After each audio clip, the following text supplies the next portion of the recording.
Today, my broskies, we are talking about Mouse PI for Hire. The one, the only, the old school cartoon looking game with a certain black and white character that looks a little bit like a certain rat. Yeah, I'm talking about that one, and somehow it is also a boomer shooter. And spoiler alert, it is a really damn good boomer shooter. Now, Mouse PI for Hire is set to release on the 16th of April for both consoles and PC, with a price tag of 30 buckaroonies. It is being developed by Fumi Games and published by PlaySide. PlaySide is a pretty big Australian publisher, but if I'm being completely honest here, I don't think I've ever played any of their games previously. And Fumi Games, the developer, from what I understand, this is actually their first game, which is honestly kind of insane, because holy crap, they nailed it. They absolutely nailed it with this one. But what actually is it? Well, this game, my friends, is a very much single-player focused, campaign-driven boomer shooter. But what really surprised me is just how much effort they put into the whole game. And let's begin with the story. You play as this detective trying to uncover a mystery, and that mystery leads to another mystery, and then another one, and eventually it all starts tying together into this bigger picture. And the writing here is genuinely awesome. The dialogue is fantastic, the presentation is just gorgeous, and the amount of voice acting in this game is kind of absurd. Not only is there a lot of it, but they actually nail the casting as well. Pretty much every character sounds exactly like I imagine that they would sound like. I don't think I've seen many games pull this kind of thing off this freaking well. Please, I didn't do nothing. Please, don't hurt me, officer. 'Twas just a little cheese stick on the sidewalk. I ain't done nothing wrong. Easy, pal. I'm not a cop. Now, of course, I'm going to try my best not to spoil anything about the story, so I'm gonna try and keep it brief, because the story actually plays a humongous role in this game, and I don't want to ruin that for you. But what I can say is that it is presented extremely well. As you play through the levels, you find clues, there's some environmental storytelling all over the place, and then you return to the hub world, where your evidence that you collected gets analyzed. You put them on your board, and you talk to key characters. There's a lot of dialogue in this game, and a lot of it is skippable if you so want to, and honestly I did skip a couple of conversations here and there, but not because they were bad or boring or anything like that, not at all. I was just so eager to get back into the action, and if I had more times on my hand, I would probably have sat there and listened to every single word twice. So the story definitely gets an A+ for me.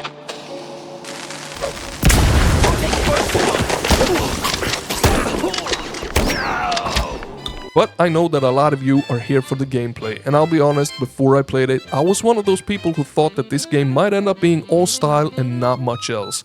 A lot of the marketing made it look like maybe it was going to be visually cool, but a bit shallow once you actually got your hands on it. But let me tell you folks, I was dead wrong. Dead wrong. This game has way more going on than I expected. You have this beautiful world with a lot of interactivity. You got upgradable weapons, loads of secrets hidden everywhere, and some of those secrets even have little puzzles tied to them. Some are simple, like little stash spots with cash. Others, they go way deeper. There are bosses too, not in every single level, but enough of them to keep things fresh. And even the level select screen is stylish as hell. You drive around in your little car to each location in the game, and it's just ridiculously charming. It didn't need to go that hard, but it absolutely freaking did. The movement also feels good. As you progress, you unlock new movement abilities naturally through the campaign. You don't buy them or anything like that, you just unlock them as you go. You get things like a double jump, a slide, and you can even use your freaking tail to glide in the air. So between the movement abilities, the upgradable weapons, the secrets, the bosses, and all the enemies, this game really does have the gameplay to back up the style. It is not just a pretty face. Well, that got me somewhere. And of course, the level design ties into this as well. You got different environments that look gorgeous, interesting levels that you can actually explore, tight corridors, big arenas, boss arenas, and surprises here and there. Also, an insane amount of references in the levels, which is just charming and fun. And speaking of style, yeah, this part is obvious that it actually delivers. This game looks absolutely gorgeous. They really nailed that rubber hose animation style that they were going for. Not all of them does, but this one definitely did. And it doesn't just look good in screenshots either, it looks genuinely great in motion. And then you got this jazzy soundtrack that fits the whole thing like a hand in a glove. And if you haven't noticed already, yeah, I'm absolutely in love with this game. I was having a blast basically every minute that I was playing it. I'm not being sponsored to say these things or anything like that. I'm just genuinely extremely happy to share my feelings and thoughts about this game because I had so much fun.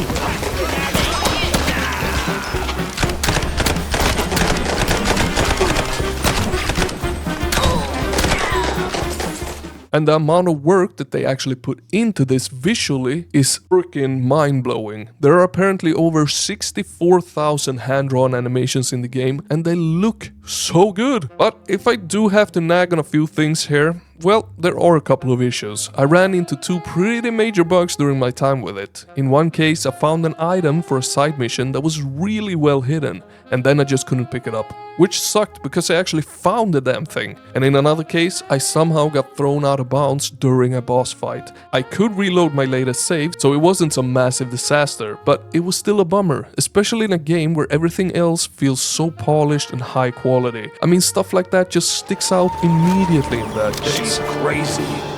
Must be some upgrade.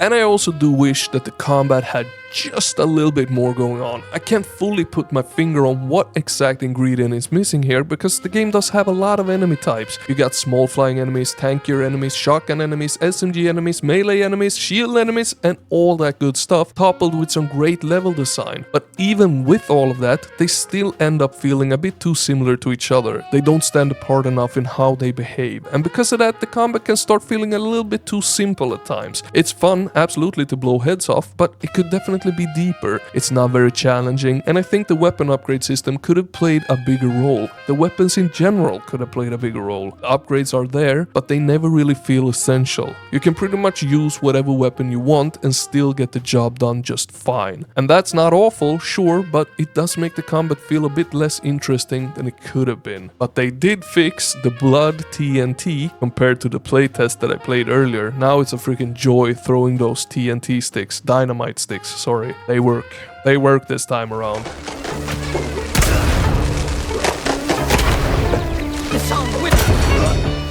And even with these complaints, overall I had such a damn good time with this game. I would absolutely play it a second time. And on top of that, it took me well above 12 hours to finish it, which is freaking nice, especially when you're having 12 hours of pure fun. So yeah, this is a high, big, extreme recommend from me.